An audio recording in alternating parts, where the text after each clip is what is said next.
Hello and welcome to The B-Side, where we take an honest look at the UK music industry. I'm Saskia, aka Sassy, and it's some sort of once in 100 years kind of situation because we have two Saskias in the studio today, and I don't know if people realise that's actually really rare. I know. It is for me anyway. So my guest is the award-winning artist, mentor and activist who was inducted into the Roll of Honour Women in Music 2023 and Global Recognition Award for Music 2024. It's Saskhia Menendez. Hello, Saskia. How are you? Hello, Saskia. How are you? I'm very well, thank you. Thank you for having me. We met it must have been 2, 3, 4 years ago. It was, yeah. Really randomly at this talk and Networking event. Oh, you know, it's so we do. important, guys. Okay. And yeah, we just stayed in touch. Yes. And I love the work that you do. Thank I've you. always followed you, and I'm just so happy to have you here today to talk to us more about it. I always start with the same questions I ask everyone. So, what was your first job in music? That's a really good question. I left university in 2005 and I did music, events and media management at London Met University. And then I started managing artists and working for a record label, helping them do promotions. Mm-hmm. So I was trying to literally get artists booked onto shows, getting the EPKs, doing their bios, and just working alongside the label to help them develop their artists, really, and manage the artists themselves. So is that what you had in mind to do when you were studying? Actually, I wanted to set up my own company, so I set up my own management company at the time. Okay. And it was quite difficult because at the time there was the Napster file sharing stuff. Yes. The music industry was going through massive changes then. And it was very, very difficult to actually try and make money because of all the file sharing and legal downloads and so on. Yeah. But we did a lot of live work. So a lot of work on live performances, getting acts out there, doing the performance, making sure that they were up to scratch and doing like interviews and building them up that way. I feel like that hasn't really changed. No, it hasn't changed, unfortunately. We're still evolving all the time. Yeah, because and not just your work, but just the industry as a whole, the way that artists make money today is live shows. Yes. Because streaming is just, it makes nothing. It's like a promotional tool now, isn't it? Right, yes. Exactly. You studied, as you said, events, music and media management. Yes. But then more recently, you also studied songwriting? Yes. Was that very much because you wanted to grow as an artist? Was that to help you working with others? Yeah, it's a good question, actually. Well, I got a scholarship when I was 8 years old. What? Because I was really good at singing. Right. And I went to a public school and my music teacher noticed I had this great voice. So every morning I'd go in early to sing and she'd practice and then we'd do assembly. She said, one day I'm going to send you for some voice trials. And I was like, what's that? So I had no idea. And I went to a private school and sung for them and they took me on and I got a bursary and a scholarship to one of the best choirs in the world. So I learned how to perform, classically trained. Wow. I could sing and there was lots of rehearsals. We used to perform 3 times a week. For people like the Queen and Princess Diana, I was on Inspector Morse. Loads of different programmes and projects, travelling the world. And I think that solidified my love for music. Both my parents are deaf. My mum's African-American, my dad's English and Spanish. But they couldn't hear. So having that communication was quite difficult for me. And I found that I was really good at sports and I was really good at music. So those were the 2 things that I was good at and excelled at. And I thought, right, once I got into the school and started doing singing, that solidified my passion and love for music. Isn't that wonderful that you had a adult that saw your gift and nurtured it? Absolutely. I'm so lucky. I couldn't afford instruments at home, and I couldn't do any of that. So she actually provided me with the tools that I needed to develop myself. That's so amazing. Yeah, and I wanted to write about my story. I wanted to write about my journey. And I also wanted to collaborate with others in writing songs as well. So I thought this would be a good idea for me to do that. There's just so much about you that I would love to really get into, but we have to keep it streamlined, guys. We need to get to the points we want to hit. As we've discussed, you are a multifaceted person. Yes, you've got to be these days. I mean, right, in this economy. So what is it you're up to now? Like, what's Yeah. your day to day? Okay, so I do the podcast Music Industry Insights Worldwide. Yes, check it out, people. I'm also the founder of the Global Trans Charter, which came out in May. Yes. So do you want me to tell you a little bit more about that? Absolutely. Okay, so the Trans Chart was founded by myself, and it sets out clear and actionable framework for trans and non-binary inclusion across the music and creative sectors. You know, I think I've used my lived experience, research and collaboration with international equality networks to allow the Charter to bridge the gap between policy and practice. And we're empowering organisations to take real measurable action towards equity and inclusion. Its purpose is to ensure that trans and non-binary individuals are seen, respected and supported, from performance and production to education, leadership and governance. When I was reading up about it, I just couldn't believe that there wasn't a charter before this. I know. You know? I saw a gap and I saw that there was an issue. Yeah. You know, to support trans and non-binary people into the music industry and provide a framework and some tools for people outside of the community to understand what those issues and struggles might be. Yes. So, you know, I think sometimes there's been a lot of talk around the trans community, but some people are afraid to make mistakes or say the wrong thing. Yeah. So this was able to give people tools that they could go and do their own research and work from. Yes. And improve the industry that way. Yeah, because in artistry, you have every different type of person. Yes. Like being queer, being trans, being non-binary as an artist is quite common. Yes, we would say. I would say. But in the actual framework, there's nothing to support people, and it seems so old-fashioned in the way that things are framed. I think so, and I think the music industry is a little bit slow to take up some of these new initiatives. Yeah. And obviously, I think there's been a lot of political interference as well, you know, with what's going on in the media landscape and all these other things that have also impacted the way people see the trans community and what support we actually get. Yeah. So I think there has been a lot of positive stuff going on around it, but there's also been some negative things too. Yeah. I mean, one of my questions then would be, you know, in relation to, as you say, in the media, that includes film, TV, over many, many decades of this anti-trans rhetoric that implicitly can frame how an individual sees this community. Yeah. How do you stay resilient in the face of all of that? That's a really good question. I think for me, it's just about being myself, being empathetic, being understanding, and just not judging people based on their actions. Sometimes you just need to let people have time and space to figure it out themselves. And if they don't get it, they don't get it. There's nothing I can do about that. Yeah. You know, but I can still keep positive, keep it moving and know that I'm doing it for my community and myself. Because I think it is difficult, especially when you're at home. Sometimes you're sat down. Yes. You don't want to take it personally. And sometimes it can feel a little personal at times. But you just have to have thick skin. And I've been doing this long enough to know.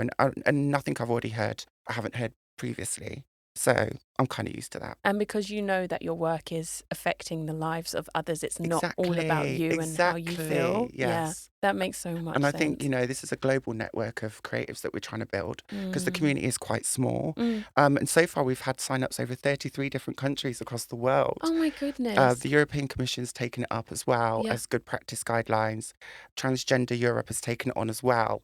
We're just waiting for the UK to see what they're going to do with it. So hopefully they will take it on board. We're just waiting. Hopefully. Yes. Because you said that they're looking at the guidelines. And let's hope they're not dragging their feet fingers on that crossed. one. Yeah, fingers crossed. We'll have to wait and see. Yeah, we do, unfortunately. I mean, how then do you shape your strategy around keeping companies and labels accountable once they've signed the charter? I think basically what we have to do is get the data. And this is what I've been pushing for years and years now. And what seems to be happening is they won't give us the specific data that we need. So when I want them to break it down from the trans community, okay, how many trans men, how many trans women, how many non-binary individuals or intersex people, they've lumped us all together so that we get higher numbers in the stats, but they're not breaking down what those stats are, which kind of make the data a bit skewed. Absolutely. So we don't see what the real problems are. Yeah, you need the intersectionality of that data, yes. Of course. Yeah. And even factoring in race and religion and all those, and disability. Yes. It's so nuanced. Neurodivergence as well. Absolutely. Yeah. So how do you kind of tackle that? Because actually that reminds me of one of my old jobs. You know, they do that sort of data compiling and when they would report back of the findings, they Yeah. would say that, oh, we don't really have much about our, trans employees or non-binary employees because there's such a small group. This is what they said last time, was we don't have enough people in the industry to get the data on board. Yeah. So I think this was another issue that we found, was because the numbers are that small, it wasn't even hitting 0.5%. Wow. So I think, that's might be one of the reasons why they've put them all together, to kind of make it a little bit less, Yes. identifiable for those people. However, if the problem is that we've got so little of us in the industry, we need to fix that problem and find out why is that the problem. Yeah. So I think that's also really important. So how would you go about that? Or would you join up with like another organisation to kind of try and... Partnerships and collaborations are key, and I can't do it all by myself. No. So I do need industry and people to come on board with it and support me along. My biggest challenge has been the funding part of it, because it's all been for free. It's not been paid. I've done it from the love of my heart and for my community and for the music industry to make it a more equal and equitable place. And I just want to make sure that people feel welcome, they feel seen, they feel respected. So hopefully, I'm just hoping that someone does pick it up and say, we will help you, we'll support you, and we'll build on this with you. Yeah. But there has been some challenges. Yeah, I mean, it's to be expected, isn't it? Like, I think I had someone else on and they were like, well, if they don't have to change, they won't. Well, this is it. You can't force people to change, unfortunately. And I also think that some people are afraid of change. Absolutely. They're afraid of being missed out or left out or losing their position. So I think we've also got that. And then we've also got people that are not interested in change, that will never change. Yes. So, there's all these different kinds of people that you have to think about, but you've got to have compassion for them and understanding. Yeah. For sure. I think that gives it so much grace. I think, thank you. Personally, my reaction would be like, well, fuck you then. Oh, I have once or twice. Not going to lie, I have done that a few. Wow. I've got upset a couple of times, I must say. And I think sometimes it's been about, there's certain cliques in the industry that will stick up for other groups, which is fine. Yeah. But I think people need to understand that we need to be a bit more open, and it can be quite cliquey at times, and that can make it more challenging and a little bit more uncomfortable. Yeah. Especially for people from my community, because I went to Great Escape and I took a couple of my trans friends down with me to see how they would find, doing some of these networking events and meeting people. Yeah. And they found it extremely difficult because it was so busy and it was so crowded, and having to, communicate with people and meet people that you don't know. Oh, yeah. Some people find it extremely draining. Definitely. But I'm a very personal, sociable person. So I like, communication and meeting new people. But not everyone does. Yeah. And understanding that too, and saying, how can we make this better for everybody? Yeah. Yeah. And it's not about exclusion. It's like not saying, this is our group, this is your group. No, that's segregation again, isn't it? That's going back to the old days. But I think some people jump to that, don't they? They automatically, yes. People want, air quotes, special treatment. Yes, and it's I don't want that. We just want the same opportunities for everybody. I just want to be like everyone else. Exactly. Really. And I think the way I live my life is I mix and communicate with everyone from all walks of life. Yeah. That's how I live. So that's how I see the world. And I think some people think, okay, because you're trans, you go over this side. Or you're trans, you go to the electronic music scene. And I'm just thinking, okay, but that's not necessarily what I'm doing. But because I tick that box, you want me to go over here. So I have to sometimes work against those boxes because I want to be a bit more open and diverse and inclusive and representative for all of the industry, not just one part of it. Yeah.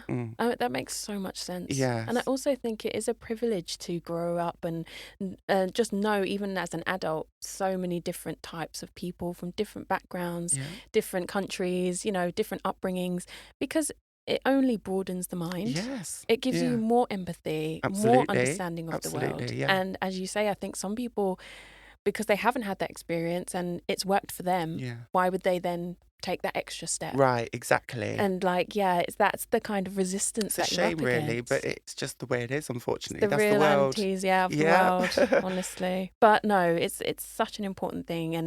And people that do want to sign it, we will shout out the link at the end. Thank you so much. Absolutely. Yeah. The least we could do. Thank you. So what's the big picture then for 2026 in terms of the Trans Charter? Okay, so really we want to make sure that we're signing up with organisations, we're partnering. So it's been endorsed already, like we said, in 33 different countries. Yes. It's being featured in the EU Good Practice.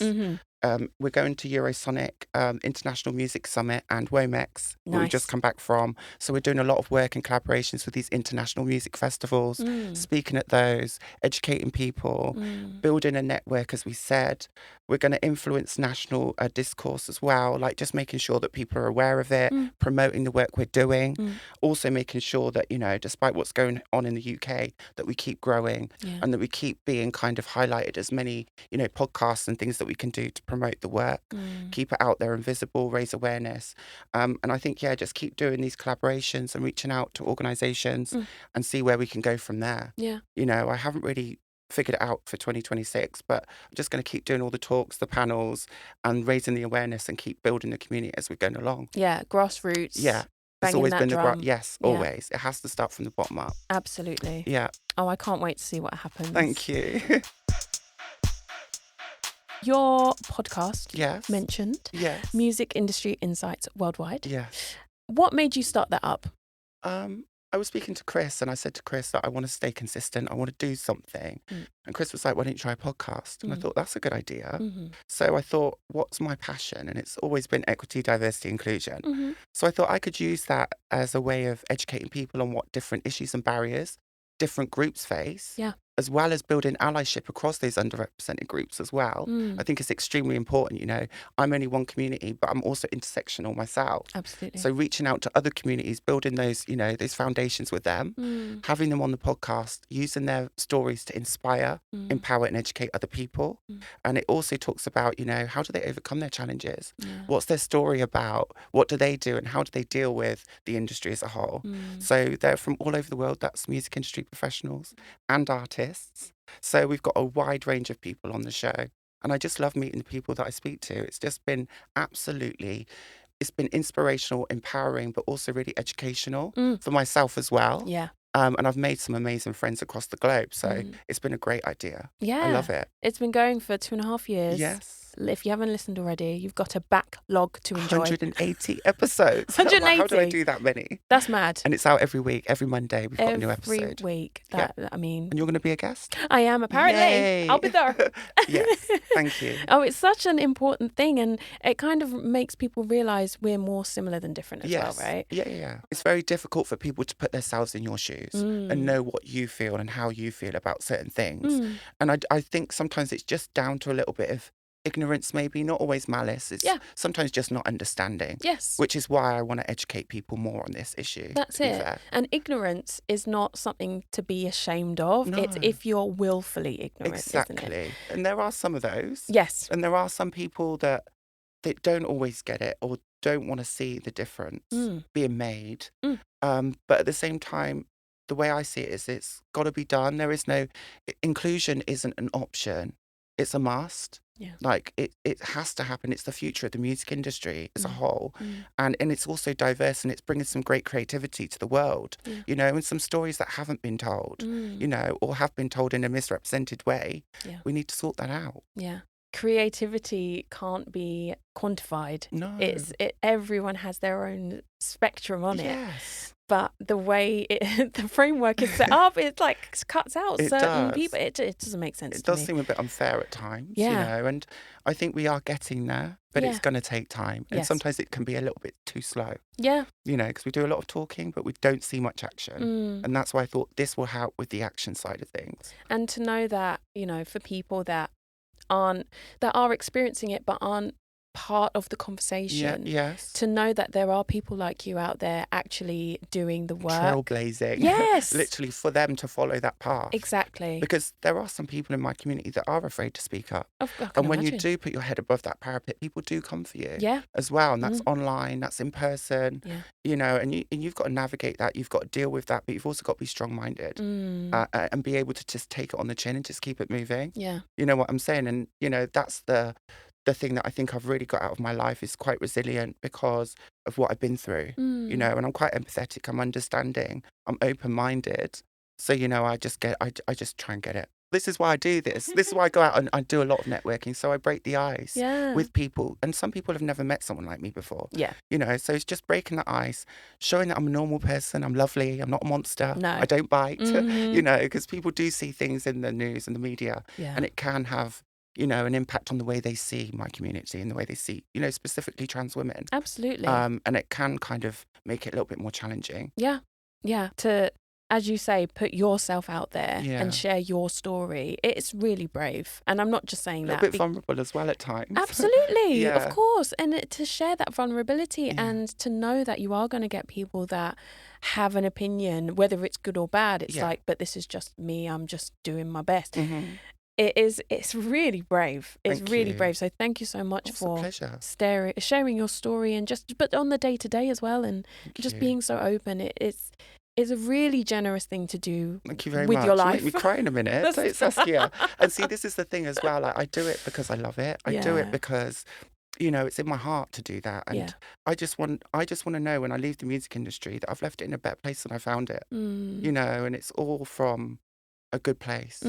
That's a great motivation to have, honestly. So you also advise for the Davina Foundation? Yes. And so can you give us a little overview of what Davina do and what your role is as an advisor? So they work with Latinx people in the United States. Okay. And they're trying to get the indigenous people in music industry involved in instruments, performance, and also getting on a global stage and building a network. So I'm part of their Davina Foundation's advisory board, help advise them on inclusion, diversity, building a network globally, and just being part of the music industry for other underrepresented groups, sharing my skills where I can.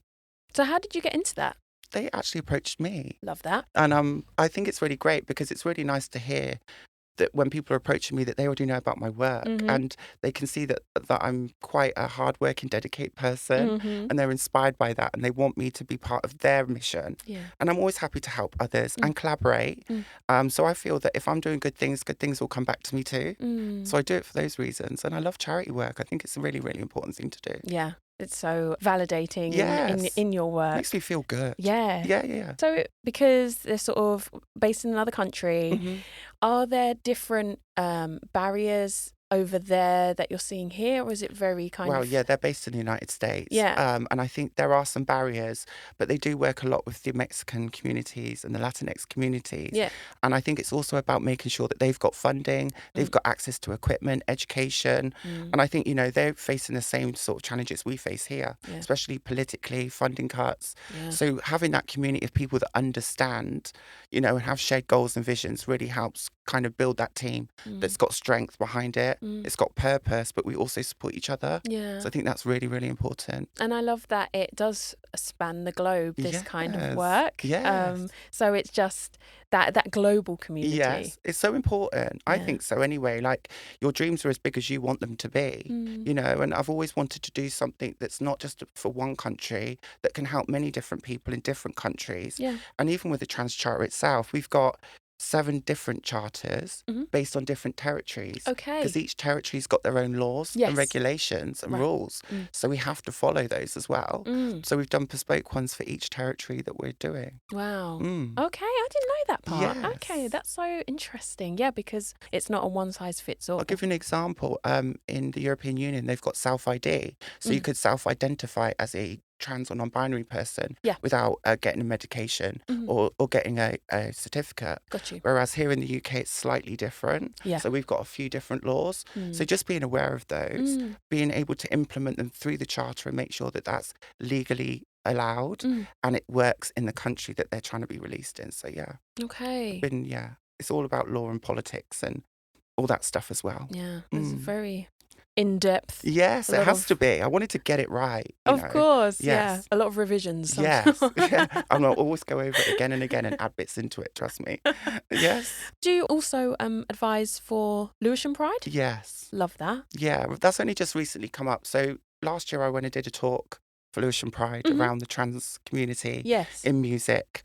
And then they asked me along this year and said, Saskia, would you be on our board? And I was like, of course I would be. It's an honour. Lewisham's not far. I live in Islington.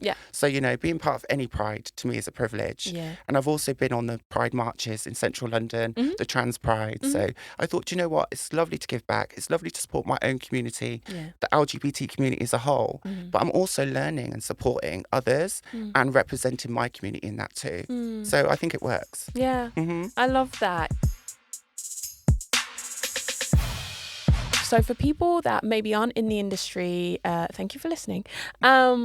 you may not know that there was the first ever South by Southwest in London this year. Every year it's normally in Austin in the US, and it's basically a conference where music people, tech people, entertainment people all come together and talk about the new innovations, the amazing things that are going on in the creative spaces, and the way that tech is allowing that as well and developing these things.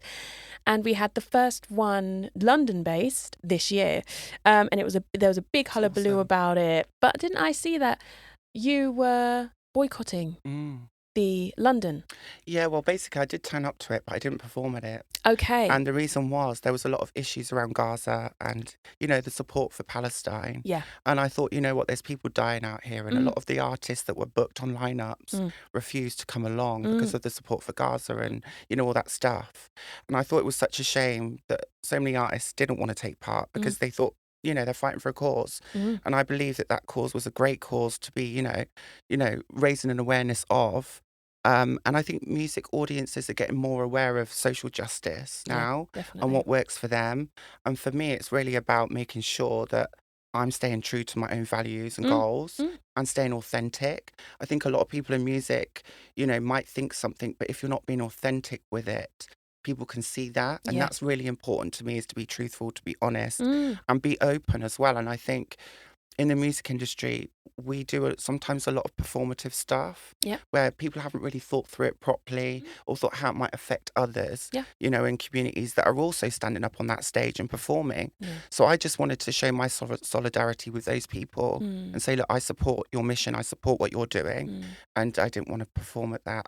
I went along and supported another trans group that was performing, but I just thought I didn't want to personally. Yeah. That makes sense. Not because of the actual event itself. No, absolutely. Because I wanted to ask you about that, because I knew that obviously it was to do with that, but I didn't know what your personal choice was, because I saw other artists like Rachel Chinariri pulling out as well, and I just thought it was such a shame that you have to make that decision, because we know how long this has been going on, and you're still partnering with these organisations that are funding wars. I don't get it. So I applaud you for your decision, because it's hard as well, because these conferences are here for artists to showcase their music to new fans, new people in the industry that may be looking to sign, and it's a huge opportunity, and it's a big thing to decide to step away from that for that reason.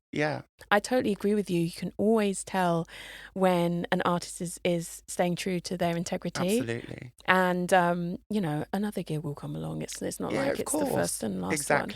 Exactly. But it is hard, the pressure on the artist to do these things, because it's not just their career on the line. There are 100 people behind them at the label counting on them to blow up and do these, right? Absolutely. So you do have to make that decision. Do I do this thing because it will look good, or do I do it because it feels good? Yes, exactly. And if it's both of them, that's even better. That is right. That's when you the sweet spot. Yes. Yeah. But absolutely. It's not always the case. And no. I think they had some problem as well in the Great Escape the year before that with Barclays. Yes. As well. I remember that. There has been a couple of different events that this has happened at, actually. Well, hopefully, because artists like yourself are staying true to your morals. Yes. It does send that message. It, as you say, opens up that conversation for fans as well. And it steers their focus towards the things that matter. Yeah. And go, actually, if I don't buy that ticket because this is funding that, I can make a difference. Right. And that's it. Our voices are not always that loud. But when we come together collectively, it's really impactful, right, and powerful. Absolutely. So that was just my point for doing that. It was great. I love that. I wanted to ask you about it. Thank you. I remember when you posted about it and I was like, this is a bad bitch over here. You've got to be real, and you know what? I don't like being bad, and I'm not a bad person. You're not bad. Yeah, you know what I mean. No, but you're a bad bitch. Yeah, you have to be though in the industry. You can't be pushed around, and you can't be told X, Y, and Z. I think just be yourself, and just be a good person, and I think that really does help. And just be true to what you believe as well. Don't compromise. That is a great bit of advice, because when you enter this industry, you do it because you have this passion. Yeah. You think it's, you know, it fuels people. It saves lives. Like music can save lives. Oh, it's a medicine for the soul. Absolutely. Absolutely. And so when you enter, you may take jobs that don't feel quite right. You may have to hang with people you don't quite feel good around. I've done that loads of times. Right? Haven't we all? Because you think, I'm in the right place. I love what I do. Yeah. But that you can make that decision to go, you know what, this doesn't feel right for me. Yes. But I am going to stay in the industry. Yeah. And it's just having the courage. The economy is hard right now. But just making those connections, networking, you never know what can come out of it. Absolutely. So what would you say, is there a main bit of advice you have for trans and non-binary artists in the industry? Please don't give up. Please always stay true to yourself. Keep making music, keep showing up, and keep, staying positive and getting out in the world and showing your face and showing your art to the world.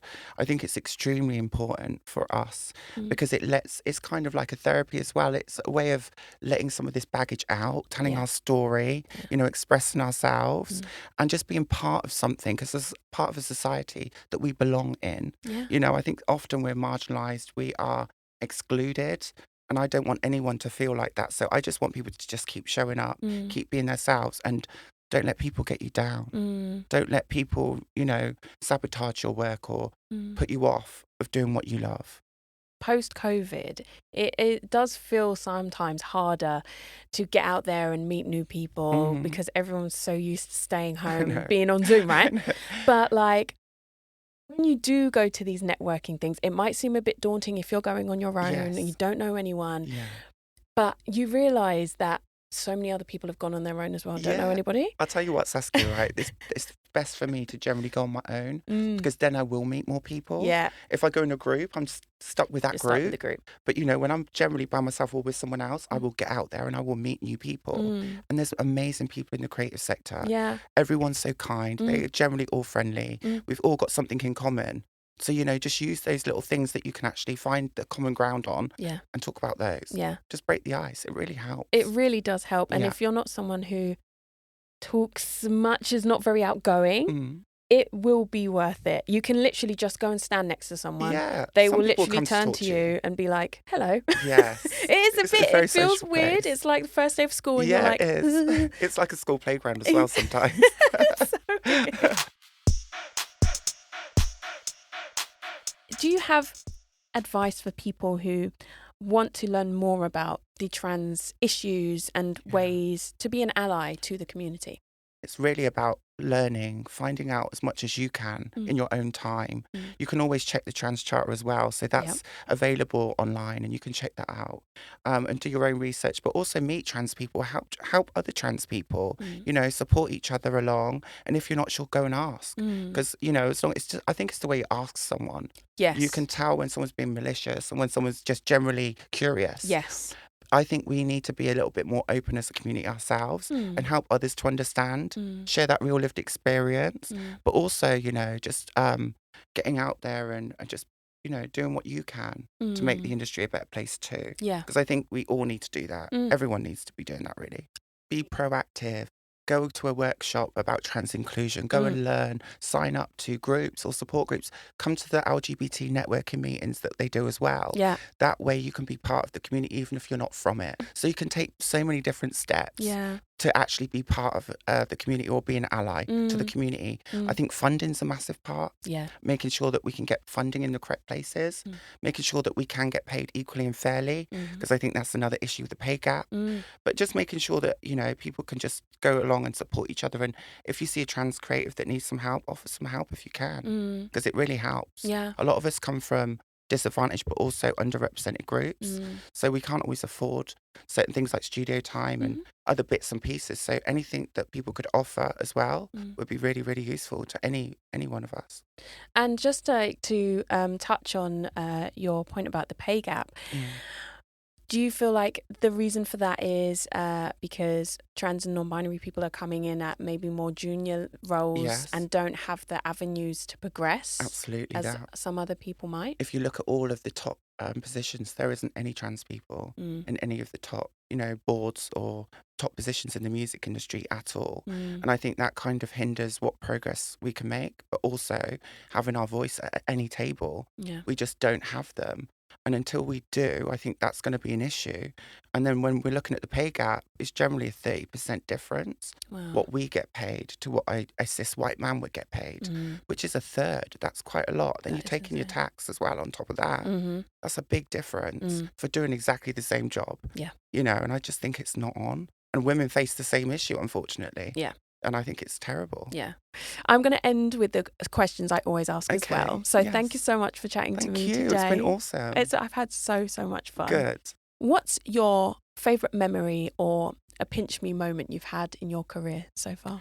That's a really good question. I think it's literally winning the Women in Music Roll of Honour 2023. I was like, oh my goodness me. That's an amazing achievement. And I couldn't believe it myself.